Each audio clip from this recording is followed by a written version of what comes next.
আসসালামু আলাইকুম গাইস, আজকে আমি কিছু রান্নার আয়োজন নিয়ে আসলাম। সেটা হচ্ছে আমি আজকে একটু পরিকল্পনা করছি যে আমি মোরগ পোলাও রান্না করব।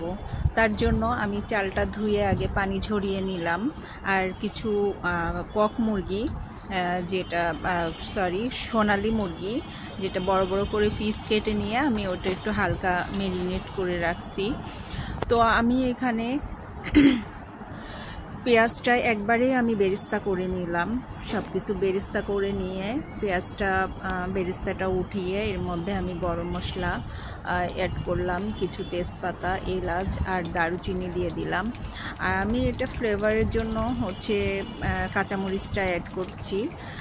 তার সাথে হচ্ছে আদা রসুন বাটা, আর আমি এখানে হচ্ছে কাজু বাদাম এবং কাঠবাদাম অ্যাড করছি।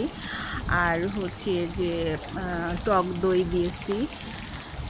হ্যাঁ, টক দই দিয়ে এটা হচ্ছে যে সমস্ত মশলা দিয়ে নেব, যেরকম লবণ, তারপর হচ্ছে জিরা, একটু মরিচ অ্যাড করছি। আপনারা চাইলে এখানে একটু ফুড কালারও দিয়ে নিতে পারেন কালারের জন্য।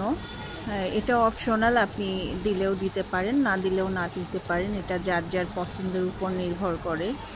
তো আমি ম্যারিনেট করা মাংসটা এবার আমি এর মধ্যে দিয়ে দেব। মাংসটা যাতে ভালো করে সিদ্ধ হয় এবং ওর ভিতরে মশলাটা যাতে সুন্দরভাবে ঢুকে যায়। আমি একটু আগেই লবণ দিয়ে নিয়েছিলাম মাংসটার ভিতরে, যাতে লবণটা ভালোভাবে মাংসের ভিতরে ঢুকে যায়। তো এভাবে করে আমি মাংসটা আগে কষিয়ে নিচ্ছি এবং মাংসটা যেই সিদ্ধ হয়ে আসবে আমি অপর পাশে একটা হাঁড়িতে আমি হচ্ছে পোলাওয়ের চালটা আমি ভেজে নিচ্ছি একটু তেল দিয়ে। আমি ভাজার সময় কিন্তু যে বেরেস্তাটা উঠায় রাখছিলাম, বেরেস্তাটাও ওর সাথে অ্যাড করছি। করে ডিম এবং মাংসটা আমি একত্রে করে আমি পোলাও চালের মধ্যে দিয়ে দিচ্ছি।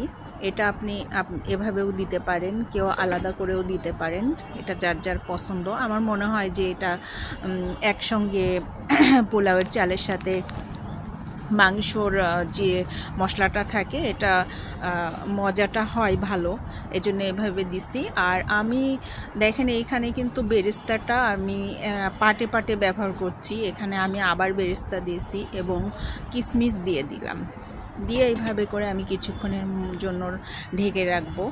আমার পোলাও কি মোটামুটি হয়ে গেছে, একটু শক্ত আছে, যেটা আমি আঁচটা একদম আস্তে করে দিয়ে, কেউ তাওয়া বসিয়ে দিতে পারেন অথবা চুলার আঁচটা অনেক অল্প করে দিয়ে আপনি ঢাকনা দিয়ে ঢেকে দমে রাখতে পারেন।